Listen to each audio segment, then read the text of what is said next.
Hey guys, so we're going to do a little video on some quick and easy knee fixes.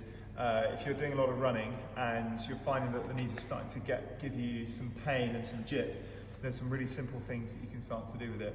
So the first thing, we need to just do a sort of couple of tests. So the first test is to see what you've got, whether you've got terminal knee extension, which means that your heel, when you straighten your leg and you squeeze it tight, lifts off the floor sort of by a few degrees. And sometimes if we get any patella pain over this, so if I squeeze my leg tight, it lifts off. There you go. Your patella pain can be due to the knee not fully extending. So that's the first thing. The second thing is if you're getting any sort of pain on the inside of the knee, so the knee flexion is one of the things that we need to be looking at doing. So if you're restricted in any of those ranges of motion, this would be sort of the couple of things that I would suggest. And even if you've got pain in those ranges, then I would do these tests or do these little mobilizations. So the first one is just the terminal knee extension. So we go here, get your bands, get it against hooked over so that you can get a bit of tension on it. And then here you're going to then rotate the knee inside and then just gently push down. It's not going to go far because obviously you've got the floor protecting it, and then rotate out to the sides. Then you rotate in, you press down, and then you reset. You do that about 15 times. Rotate in, press down. Okay, and you can be quite forceful with it, depending on how much pain you're in.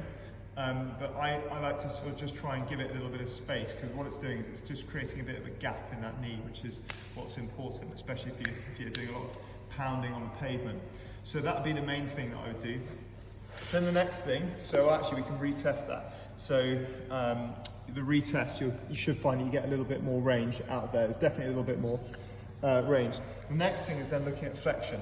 So if you get any pain kind of here, sit the lacrosse ball behind the knee, and you're going to go and pull this in, and then just lift your hips up and push your butt to your heel, okay, and then you just move that knee around in little circles.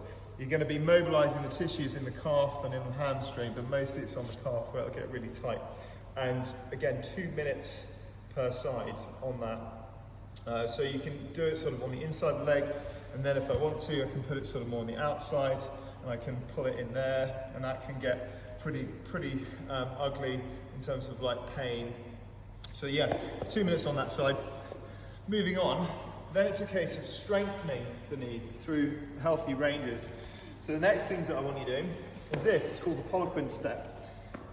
Set up a plate, doesn't have to be that high, with the slope board actually really helps because it puts the knee in sort of more flexion. And then if you need something for a bit of balance, keeping that knee extended and drive it up. Now this exercise, you're looking to get 25 reps. You can do them in sets of 5. I would do 5 and then I would switch sides. And then if this is really easy, you can obviously start to then add a little bit of weight in each hand. And that's really about strengthening the tendons around that knee joint. Now there's some other fixes that you can do, but I would suggest those would be the top 3 that I would start off with, and see how you get on. And any questions, post them in the comments.